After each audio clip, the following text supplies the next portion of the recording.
Tako, lepo pozdravljeni na današnjem predavanju. Doktor Tjaša Vižintin bo predavala. Naslov predavanja je, kaj vodi v srčno popuščanje in kako ga lahko preprečimo. Lepo pozdravljeni. Pozdravljeni. Vsi prisotni, bom poskušala najprej deliti, če bom le znala spet.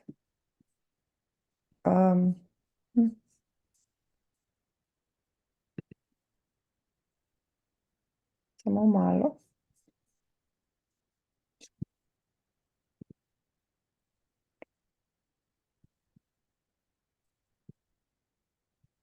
A se vidi, a ne? Samo ni prav. Tako. Tako bomo takoj še ostalo naredili.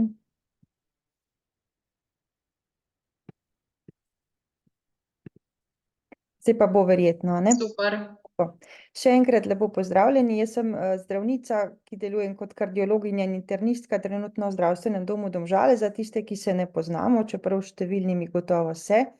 Naslov predavanja ste že slišali, to je tema, ki je popularna, o kateri že veliko vemo in gotovo ne bo vse novo, ampak morda pa včasih kakšen kamenček v mozaik lahko doda tisti ključni moment v spremembo. Najprej, če začnemo čisto na začetku, kaj srčno popuščanje sploh je. To je beseda, ki jo slišimo v zadnjem času zelo pogosto.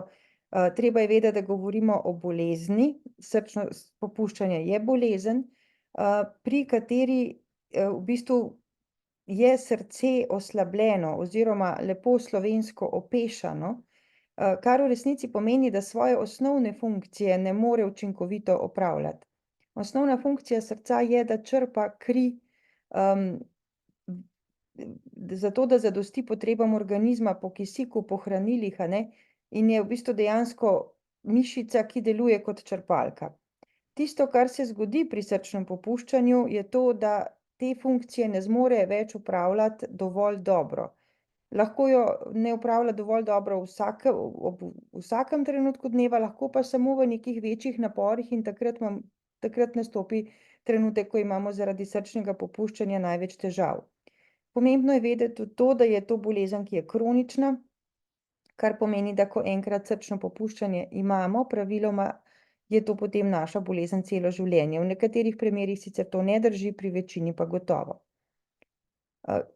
Srčno popuščanje strogo medicinsko delimo v dve veliki skupini. Pri eni skupini je glavni problem ta, da srce ne more dobro iztisniti krvi iz sebe, kar pomeni, da je pač, da se slabo skrči in slabo potiska kri naprej.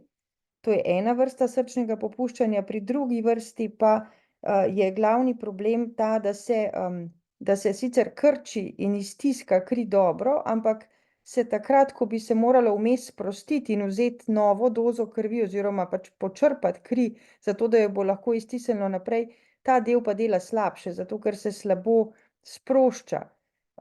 Te zadnje skupine je v resnici več kot prve, ampak in jo je verjetno tudi relativno težje zdraviti, je bistveno pogostejša sploh pri starejših ljudeh, a ne, simptomi, ki jih povzroča, so pa podobni, ne glede na to, ali imamo prvo ali drugo skupino, in zdravljenje večinoma ravno tako.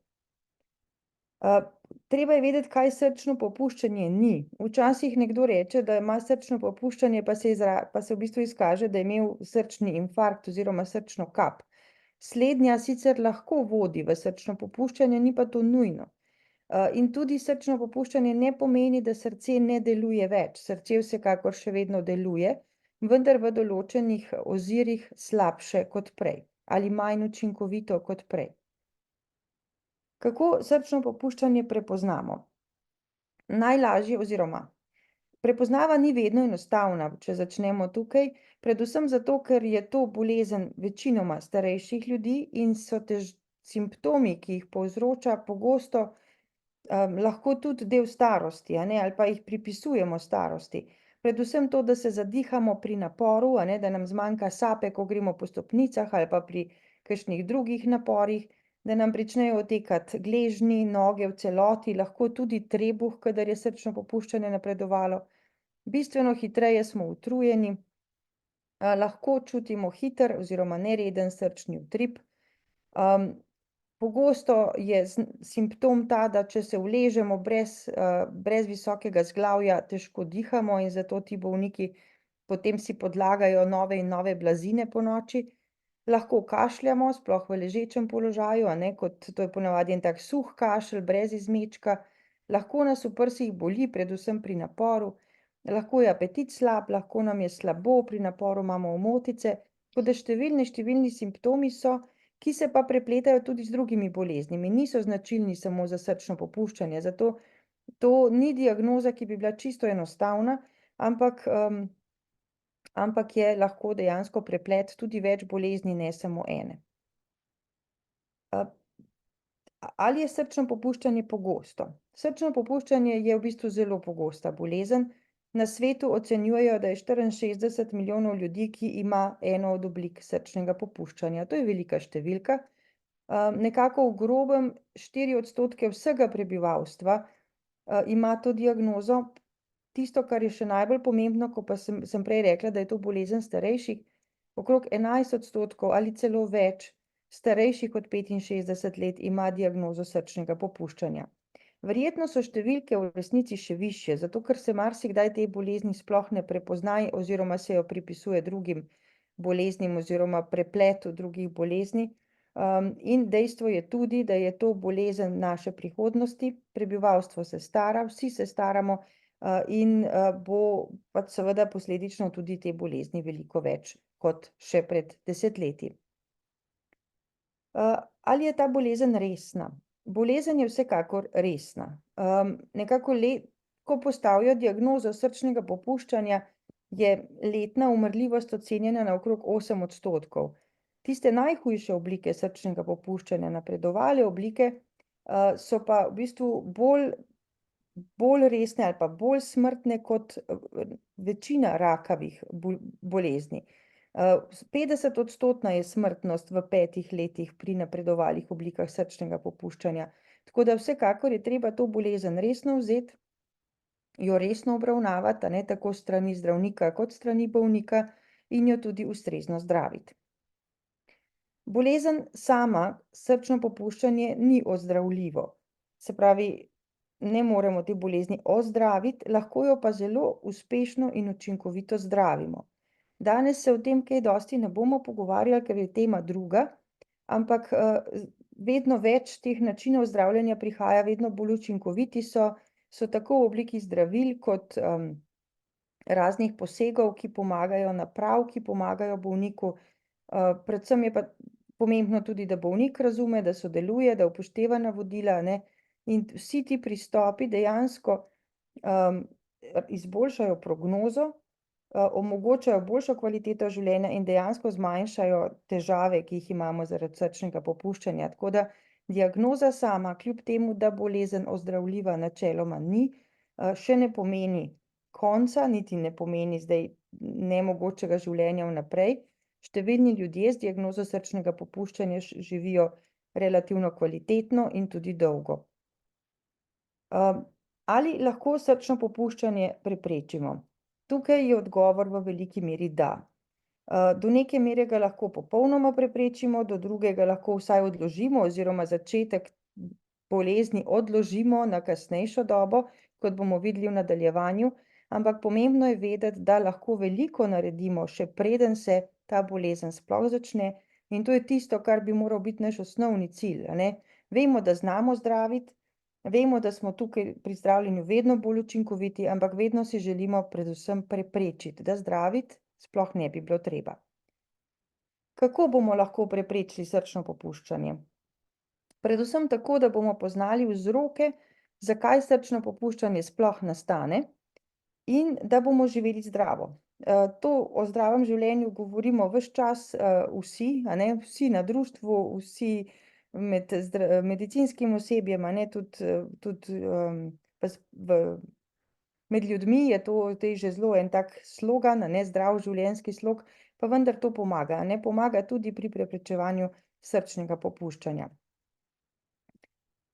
Kaj so tisti dejavniki, ki lahko sprožijo ali pa vodijo v srčno popuščanje? Zelo na grobo je to vsaka stvar, ki lahko povzroči škodo srčni mišici. Prej smo rekli, srčna mišica je črpalka, mora črpati kri, mora jo potiskati v telo in mora se tudi biti sposobna toliko sprostiti, da lahko prevzame novo količino krvi, da jo lahko prečrpa naprej. In vse, kar bo to srčno mišico na kakršenkoli način poškodovalo, okvarilo, bo povzročilo lahko dolgoročno srčno popuščanje. Zdaj, najbolj pogosto povzročajo škodo srčni mišici bolezni, ki jih imamo, a ne?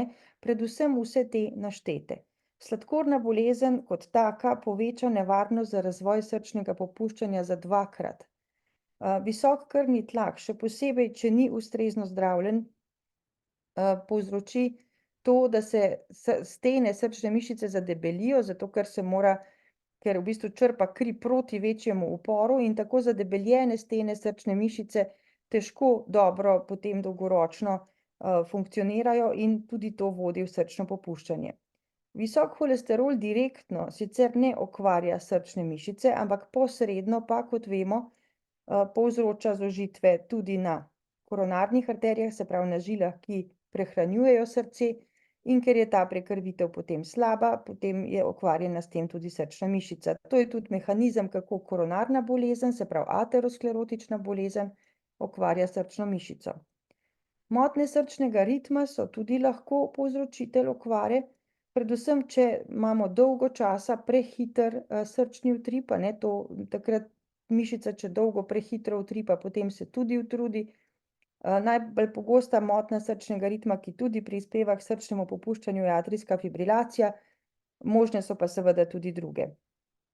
Debelost omenjam med boleznimi, ker to v resnici je bolezen, to je bolezen našega časa, ki se v bistvu povečuje. Njena pogostnost, tako kot se povečuje pogostnost srčnega popuščanja. Debelost direktno sicer ne okvarja srčne mišice, ampak vodi v vse prej naštete bolezni, se pravi večjo nevarnost za sladkorno bolezen, za visok pritisk, za koronarno bolezen in tudi za motnje srčnega ritma in na tak način potem posredno povzroča škodo srčni mišici.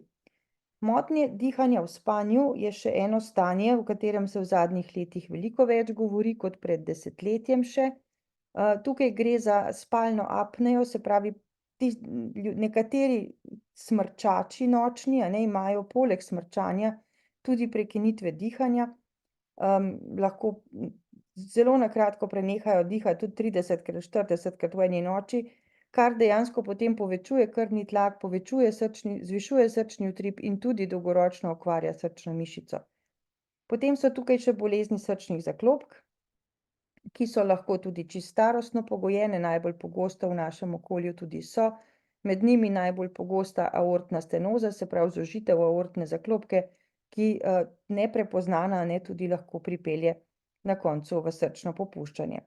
Tako da vse te bolezni je potrebno poznati kot možne dejavnike, ki lahko sprožijo srčno popuščanje. Potem so pa tukaj še zunanji dejavniki. Prekomerno uživanje alkohola direktno okvarja srčno mišico, povzroči, da se ta slabše krči in to pripelje v srčno popuščanje. Potem so tukaj še okužbe, praviloma so to virusne okužbe, ki tudi direktno okvarjajo srčno mišico.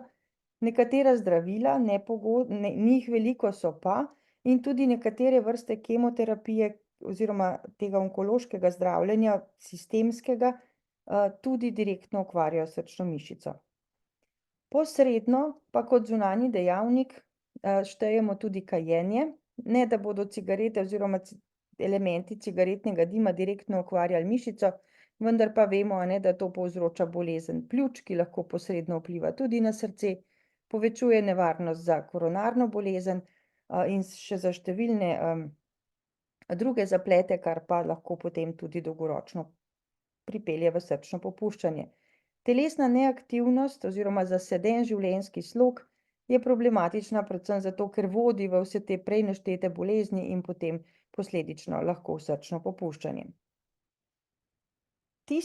je nekaj dejavnikov tudi, na katere pa dejansko vplivati ne moremo, ampak kot vidite, jih je izjemno malo.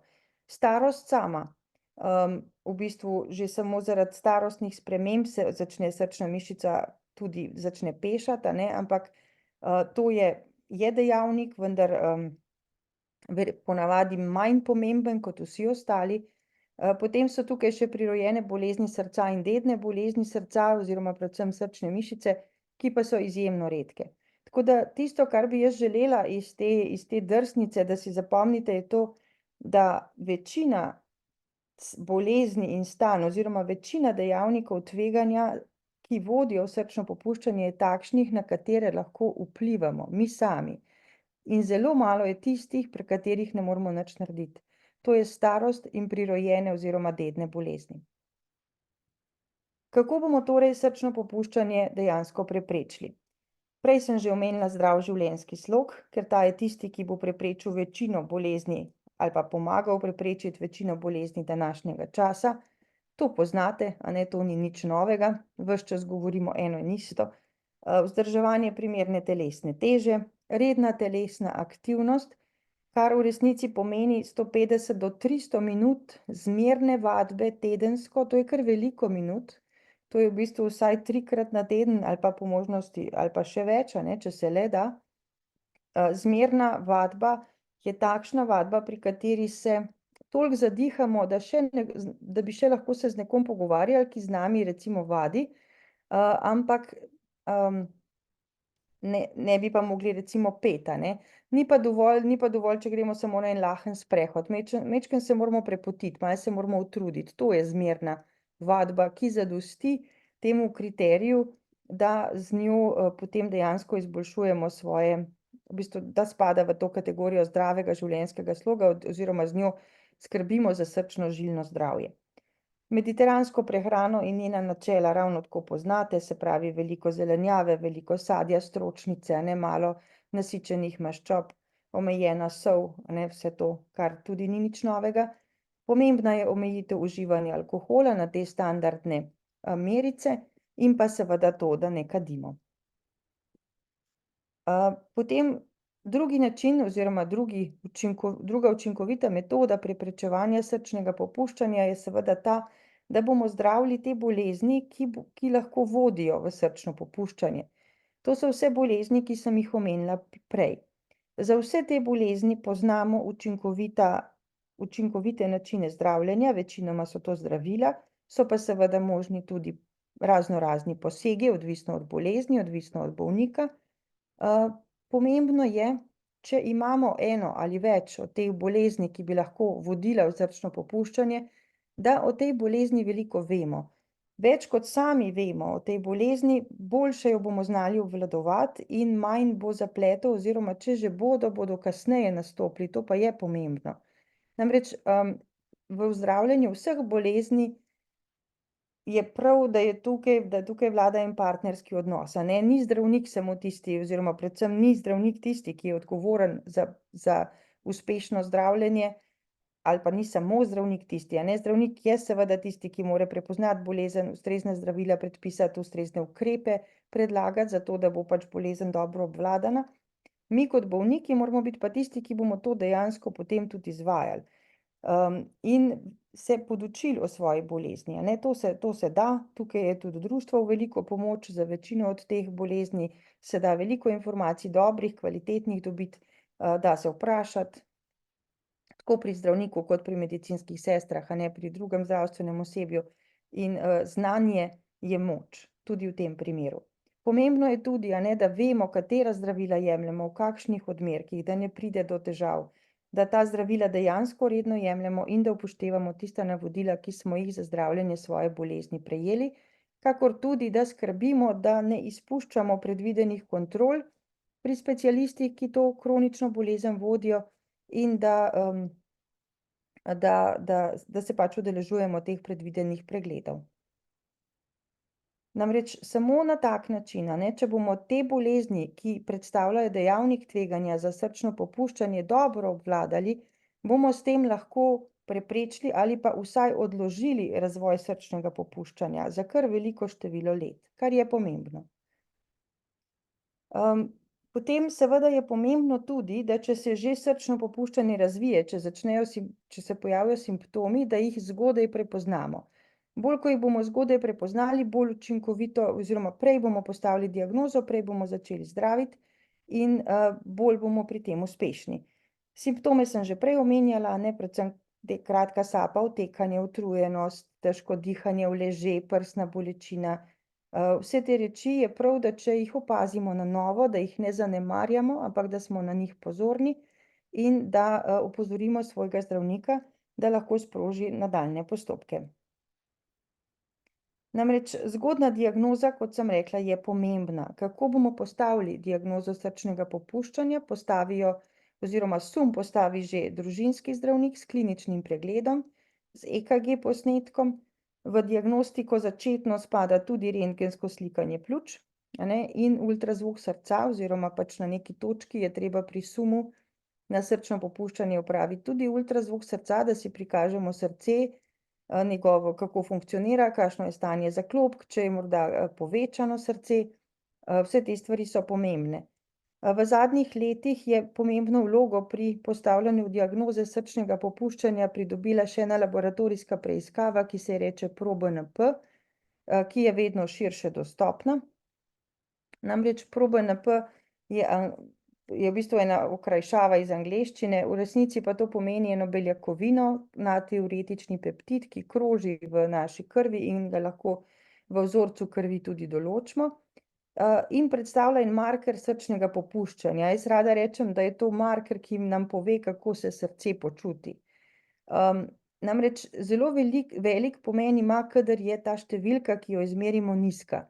Če je vrednost nižja od 125, potem skoraj gotovo nimamo srčnega popuščanja. Če je pa vrednost ProBNP višja, potem pa diagnoza srčnega popuščanja vseeno še ni gotova. Tam je treba še dodatne diagnoze, pač dodatno diagnostiko izpeljati, zato da potem na koncu rečemo, ali da imamo ali nimamo srčnega popuščanja, ampak ta preiskava vsekakor ima svoje mesto v diagnostiki. Kje lahko določimo ta ProBNP? V laboratorij nas napoti bodisi osebni zdravnik ali specialist kardiolog, internist, kadar posumi na srčno popuščanje. Je pa možna zdaj v zadnjem času tudi določitev v posvetovalnici za srce na društvu, sicer proti plačilu, vendar je tudi to možno. Potem, če smo dejansko postavili diagnozo srčnega popuščanja, je treba tudi zgodaj pričeti zdraviti oziroma takoj ob postavitvi diagnoze. In tudi to jaz razumem še vedno kot preprečevanje, predvsem zato, ker na tak način, z zgodnjim pričetkom ustreznega zdravljenja, preprečujemo poslabšanje bolezni, preprečujemo potrebo potem, da je v bistvu potrebno zdravljenje v bolnišnici zaradi poslabšanja srčnega popuščanja, upočasnimo napredovanje bolezni. In tisto, kar je pa za bolnika najbolj pomembno, je pa to, da je simptomov potem manj in da je življenje lažje in bolj kvalitetno. Tako da tisto, kar bi jaz želela, da si od tega predavanja zapomnite, je naslednje. Srčno popuščanje je resna bolezen in je tudi pogosta bolezen in vse pogosteje se bomo z njo srečevali. In če želimo srčno popuščanje preprečiti, je treba predvsem poznati tiste dejavnike, se pravi tista bolezni in stanja, ki lahko v to bolezen pripeljejo.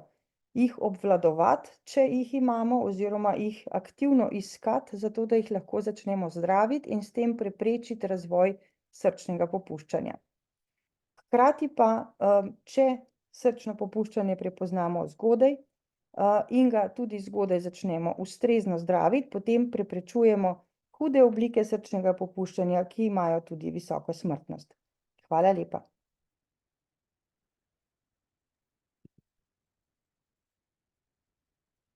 Super, zelo zanimivo predavanje. Se vsak dan nekaj novega naučimo. Zdaj bi prosila, če ima kdo kakšno vprašanje, da ga doktor Vižentinovi kar zastavi.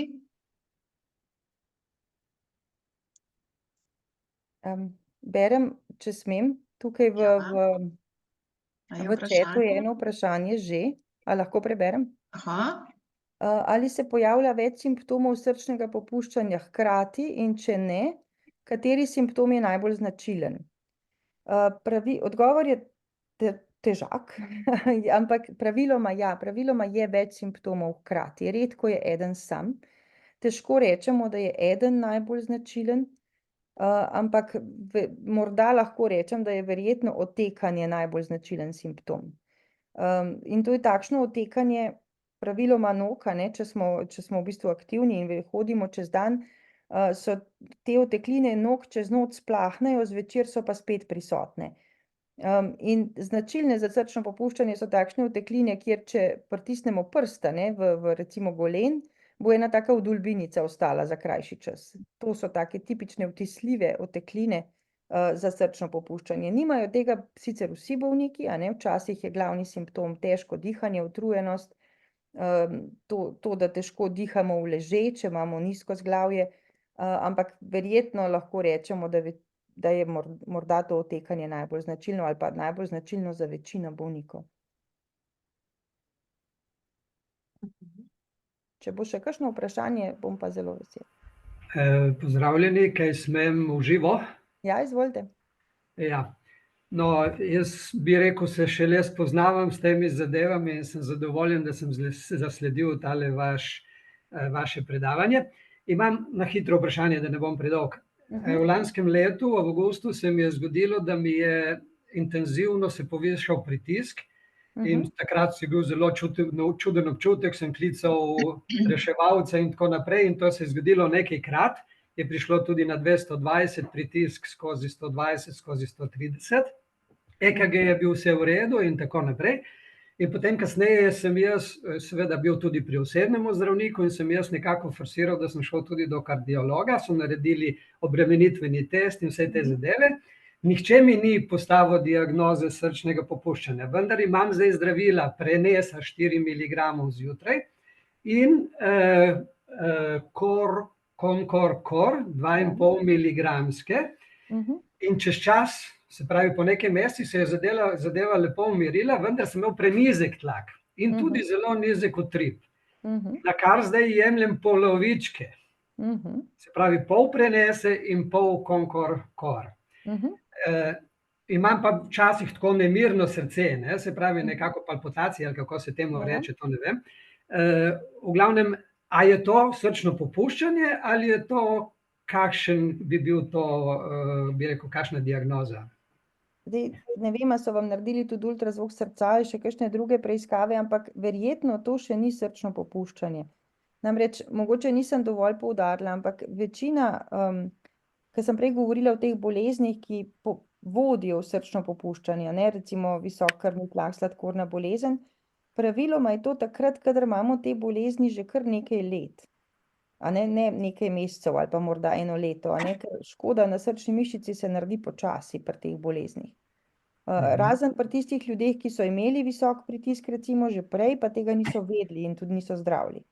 No, ultrazvok sem pred par leti naredil v Šmarjeških Toplicah, ker sem se čutil, da sem malo bolj zadihan. Veste, z vnukom bi jaz kar igral nogomet, pa ne vem kaj vse, 63 let sem star, in mislim, da sem opažal, da z malo težje vse skupaj počnem, in sem potem šel preventivno tudi tako in tisti gospod kardiolog je rekel, ni problema, vse v redu, vendar ne morete voziti z starim avtom z veliko prevoženimi kilometri 200 na uro. Vse drži. Saj zato je tudi ta diagnoza srčnega popuščanja včasih težavna, ker se dejansko prepleta, tudi simptomi staranja in tega, da pač naša zmogljivost pri 63 ni več taka kot pri 20 in tudi nikoli ne bo, to moramo vsi sprejeti. Ampak najti to linijo med tem, ko smo že v srčnem popuščanju in tem, da smo pač majčkeno se postarali, pa da morda se premalo gibamo, pa imamo slabšo kondicijo, je včasih težavna, zato tudi so te diagnoze včasih zamujene. Eni ljudje grejo zdravniku prehitro, eni pa prepozno. Ampak konkretno za vas, tako se velikokrat obnaša visok krvni tlak, kadar se ta bolezen začne, gre z nekimi hitrimi porasti, tudi tja do 200, tako kot pri vas. Potem, ko se pa vse skupaj umiri, je pa naenkrat treba manj zdravil in ta vaš potek je ni nič neobičajen, dajva tako reči. Se pravi, ta zdravila ne dokazujejo, da bi imel že, bi rekel, srčno popuščanje. To je, Absolutno ne. ne. Zelo pomembno je, da vi ustrezno zdravite ta krvni tlak, zato da bo pač, da ne bi šli prehitro v srčno popuščanje zaradi neustrezno zdravljenega krvnega tlaka, a ne. Hvala In to lepa. očitno zdaj počnete. Imate ta prava zdravila, ki bodo to uredila, oziroma so že. Odmerke boste prilagajali, kolikor bo treba, in to je to. Je tudi pravilno, če mi je toliko padel tlak in utrip, da sem zmanjšal? Je pravilno.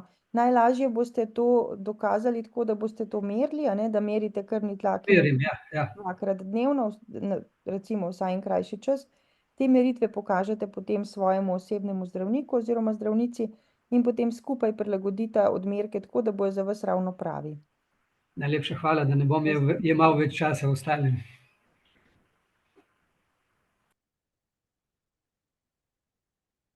Še kdo, kar izvolite? Dober dan, a se slišimo? Slišimo. Dober dan. Vidmar iz Novega mesta. Jaz imam dokazno srčno popuščanje močno, ne. 2015 mi slučajno ugotovili, da me infarkt, nisem to vedel, ne. Imam veliko teh tudi tabletov, preiskav, vse, ampak čudno imam izometričnega tako srce, ne znam izgovoriti, ne. Veliko kokošenj in tako naprej. Pritisk imam normalen, imam tablete sicer. Sladkorja nimam, holesterola nimam, žile imam čiste, so vse dobre, so spet na kolonografijo, nimam stendov, nimam nič, ne. Angino pectoris so mi ugotovili, da imam, utekanje nog, hvala Bogu, nimam. Počutim se redko, hodim na sprehod predvsem vsak dan, ampak če hitro hodim, se zadiham, me tišči, to priznam. Zdaj imam še slikanje v celjski bolnici, magnetno, ko ne vejo vzroka, zakaj mi se to zgodilo. Zaklopke imam v redu, žile imam ko mlad možak, ne, nisem kakor dojenček, in mi je mlad doktor rekel nazadnje na koronografiji v Novem mestu pred enim mesecem, da bi bilo boljše, če bi kakšen stent mi dali dnevno prehodno, bil zdrav. Ampak ne vejo, zakaj. Še zdaj. In zdaj na magnetno sprašujem, pa imam popuščanje tako močno, da imam tam uradno nekje 25% do 30% še delujočega srca. Pred 2019 samo še 75%, ne, kar so odkrili. Zdaj pa še tako, ampak jaz se občutim v redu, vozim avto, vozim motor, hodim na sprehode, bicikel, ne. Ne pa včasih so taki čudni dnevi, pa sem zmatran, priznam, ne. Tako se vreme spreminja. Pa zdaj imam toliko tablet, imam kar dosti imam teh tablet, imam tablet, imam Smoliv, imam to Sobikor za popuščanje srca, Fortigo imam zaradi odvajanja vode, Angina pectoris, Predaktul so mi dali, imam pa ene posebne tablete, zdaj imam, prej sem v Krkine, zdaj imam pa Entresto imam za srce, imam Sorlasto, pa imam tudi aspirin 100, kao da samo pač infarkt, ne, daj, ne vem, ne. Ko sem v Ljubljano KC ogledal, mi je pa samo srce naredilo, eno žilo še, ne, in to mi je pač živega obdalo. Pa sprašujem, koliko časa tak človek lahko še živi, to je zdaj 10 let, to vam isto. Ja. Ali bom še en cajt. To so nehvaležne, to so izjemno nehvaležne napovedi. Nič ne bom rekla, ampak očitno imate vi z vašimi zdravili, ki jih imate, in z obravnavo, ki ste bili deležni, to bolezen kar dobro obvladano. Srca sicer nismo zdaj pozdravili, še vedno se slabše krči, kot bi pač si želeli. Pa neenakomerno. Tudi, ja, gotovo, saj to gre zraven. Ampak tisto, kar je pomembno, je to, da ste vi ob tem relativno večino dni dobro zmogljivi nekako, a ne? Ja, to drži. In da imate ta zdravila, ki jih pa imate, so pa pomembna zaradi tega, ker vzdržujejo in pomagajo srčni mišici, da ohrani vsaj to krčljivost, ki jo ima, da se ne poslabša dodatno, a ne. Tako da tukaj se ne da napovedati, ne v mesecih, ne v letih, ne v ničimer, a ne, lahko še dolgo tako živite enako in se ne bo poslabšalo nič, če bo vse skupaj dobro urejeno, težko rečem, ampak očitno delate vse prav. Je pa res, sem vmes shujšal za 20 kil. To pa sem. To je tudi pomembno, a ne, ker teža je velik dejavnik za številne bolezni, tudi za motnje srčnega ritma.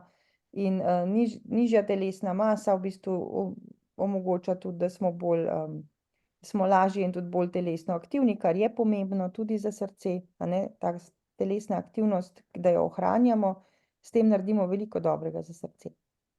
pritisk imam idealen, 125/16 zgornjega. spodnjega Pa pritiska zdravila 20. imate, a ne? Saj zato jih pa tudi Ja. imate, zato da to ohranjate. Imam pa problem poleti, grem na morje, ne, se žena ogreva. Visoka temperatura, ne. Ko sem že dvakrat gledal kardiologa iz otoka, ne, da mi pol zmanjšajo tablete, ne, Ja. večina me pa nagaja, ne.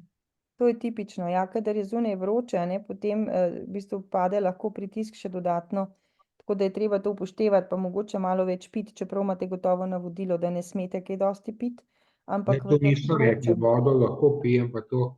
tekočine, mislim, vodo, ja, ampak gotovo ne preveč, a ne litre in litre, ampak kadar je vroče, je treba pa tako kot vsi drugi ljudje mičkeno več tekočine spiti, ampak ne veliko več, ne, malo več.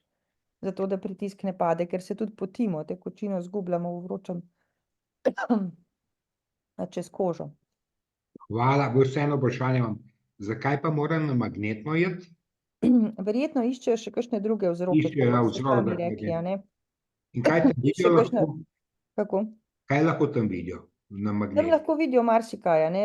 Zdaj jaz ne vem, kaj točno iščejo pri vas, ampak lahko iščejo, če je mogoče kakšno vnetje srčne mišice bilo razlog za to zdaj oslabljeno srčno mišico, ki jo vi imate, ali da je morda kakšna druga dedna bolezen zadaj, včasih je tudi kaj takega, ali kakšna druga pridobljena bolezen, ki vpliva direktno na srčno mišico na nek drug način, a ne. To pa na magnetu vidijo dobro. Tako da je najbrž kar prav, da greste. Prav, najlepša hvala. Nekaj. Lepo je. Svidenje. Svidenje. Ja, tukaj imamo eno vprašanje v chatu.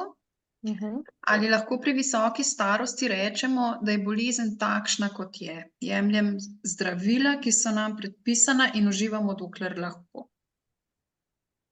Moram priznati, da težko odgovorim, ne razumem čisto vprašanja. Najbrž, če razumem prav, pomeni to, da pač, ko je pri visoki starosti smo, kjer smo, ne. Ja, jemljemo zdravila, sigurno, ampak vedno v sodelovanju z osebnim zdravnikom in s kardiologom, če imamo res srčno popuščanje, zato ker se z visoko oziroma s starostjo lahko pridejo še druge bolezni, ki lahko vplivajo tudi na kardiologovo odločitev, kakšna zdravila bo dal za zdravljenje srčnega popuščanja. Lahko se spremeni kakšna druga situacija, tako da vedno je treba vse stvari početi v sodelovanju, a ne. Če me sprašujete, ali je pri visoki starosti smiselna vsa zelo natančna diagnostika srčnega popuščanja in srčne bolezni, to je zelo individualna odločitev vedno, ki jo sprejmeta zdravnik in bolnik skupaj, vedno je najbolj prav tako, a ne, in je treba upoštevati tudi bolnikove želje, če seveda razume, zakaj se, a ne, ko res razume, zakaj se pogovarjamo o diagnostiki ali ne. Ne vem, če sem odgovorila.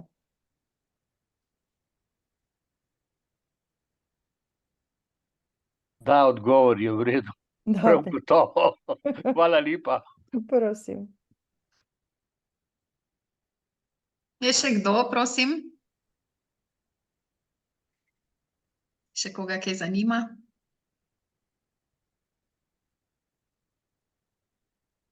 Lahko še eno vprašanje? Ja, izvolite. Ja, dober dan, želim. Dober dan. Jaz sem bil že kot otrok s prirojeno srčno napako, pri 10 letih sem bil zaradi koaktacije aorte tudi operiran in imam povišan stalno že zaradi prirojene hibe, ta napaka bila na loku aorte.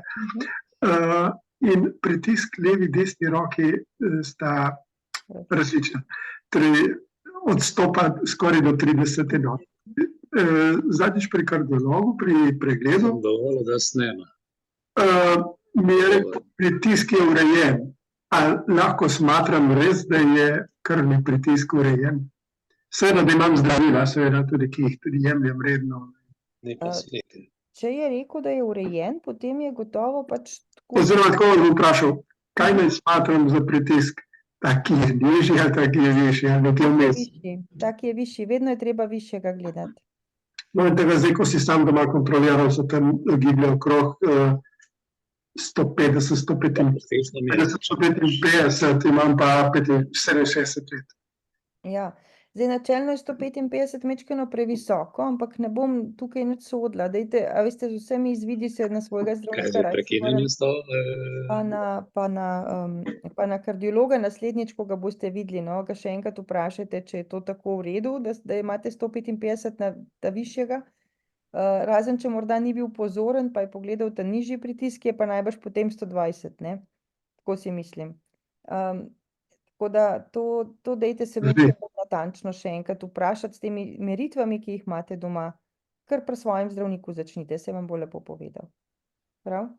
Ok, hvala. Prosim.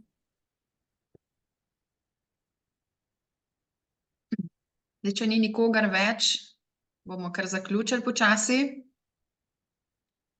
Jaz se prav lepo zahvaljujem predavateljici Hvala za tudi vam, za zelo zanimivo predavanje. Ja, hvala za poslušanje in sodelovanje Ja. in vabilo. Tukaj je sicer nekaj še, to je zdajle. Pri 3 meritvah krvnega tlaka v razmiku po 2 minute se stolični tlak mnogokrat zmanjša iz 160 na 130. Ja, to je pogosto tako. Navodila za pravilno merjenje krvnega tlaka so takšna, da ga merimo, ko smo že, ne vem, 10 minut umirjeni in da dejansko izvedemo vsaj 2 zaporedni meritvi. Lahko pa seveda tudi 3 in upoštevamo tisto zadnjo meritev. Tako da dejansko je verjetno pravi krvni tlak tisti nižji. Ker ko še nismo umirjeni, ali pa če smo od nekje prihiteli, pritekli, bo visok pritisk, in to ni nujno realno. Tako da verjetno je realna številka 130, ki je tam navedena, ker se zmanjša iz 160 na 130 in potem lahko verjetno rečemo, da je pritisk dobro urejen, ker dobro urejen pritisk. Zgornji je nižji od 140, spodnji pa nižji od 90. Tako.